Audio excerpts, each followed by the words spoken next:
Assalamualaikum warahmatullahi wabarakatuh. Selamat datang kembali teman-teman semuanya di mata kuliah praktikum akuntansi keuangan. Ya.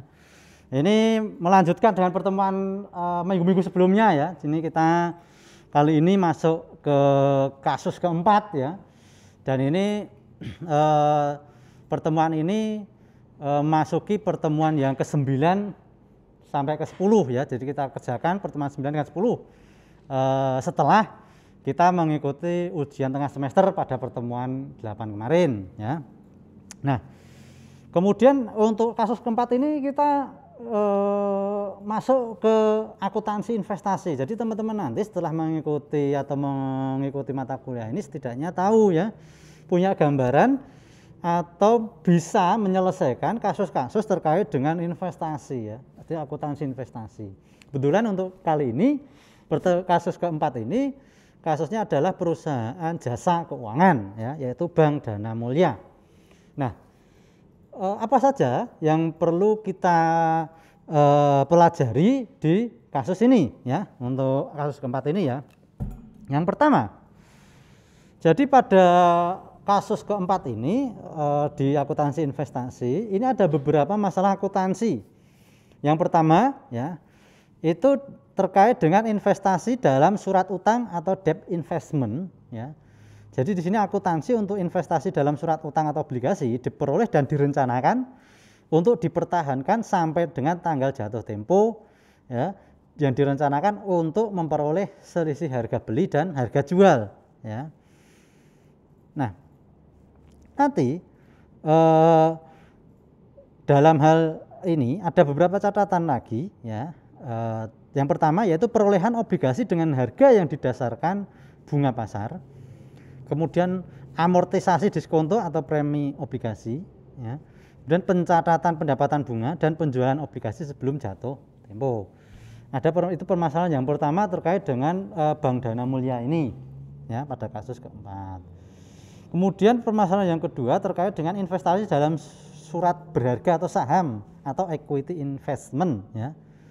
Di sini akuntansi untuk investasi saham itu dengan menguasai kurang dari 20% dari jumlah lembar saham yang beredar, itu investasi saham dilakukan untuk memperoleh capital gain atau trading sekuritas ya. Nah, kalau kepemilikannya itu kurang dari 20% dari jumlah lembar saham yang beredar. Kemudian kalau yang kedua, akuntansi untuk investasi saham dengan menguasai kepemilikan antara 20% sampai 50%, itu yang dikuasai ya, kepemilikannya itu antara 20 sampai 50% dari jumlah saham yang beredar.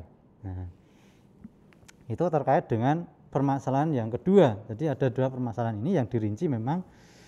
Jadi pada perusahaan itu akuntansi untuk investasi saham itu apabila menguasai kurang dari 20% dari jumlah lembar saham yang beredar, itu saham itu dilakukan atau diperlakukan atau dikelola dengan cara memperoleh capital gain atau melakukan trading. Kemudian untuk akuntansi investasi yang menguasai itu antara 20 sampai 50% dari jumlah saham yang beredar, itu nanti ada beberapa perlakuan yang berbeda ya. Nah, kemudian perusahaan melakukan beberapa transaksi ya. Jadi transaksi-transaksi dan laporan keuangan yang ada pada Bank Dana Mulia itu lah. Untuk transaksi-transaksinya lebih detail dan rincinya, lebih jelasnya teman-teman bisa lihat di buku petunjuk ya praktikum akuntansi keuangan yang seri A itu pada halaman 25 sampai 31. Nah, dari kasus itu teman-teman nanti diminta ya, yang pertama catatlah jurnal semua transaksi yang berhubungan dengan investasi tersebut ya. Semua perhitungan yang saudara lakukan itu perlu disertakan dalam lembar kerja atau nanti ditulis di dalam kertas kerja, buku kertas kerja yang kedua ya, yang buku kertas kerja yang warnanya hijau ya, seperti itu.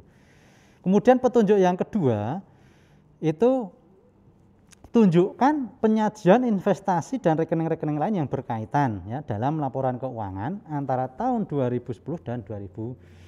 Jadi untuk pengerjaan Yang untuk kasus yang keempat ini memang ada 2 petunjuk tersebut, dan itu memang teman-teman yang pertama harus menyusun jurnal transaksi yang berhubungan dengan investasi, kemudian perlu menyajikan investasi dan rekening-rekening yang berkaitan dalam laporan keuangan selama tahun 2010 dan 2011. Nah, itu teman-teman silakan dikerjakan. Itu durasi waktunya 2 kali pertemuan ya, antara pertemuan ke-9 sampai ke-10.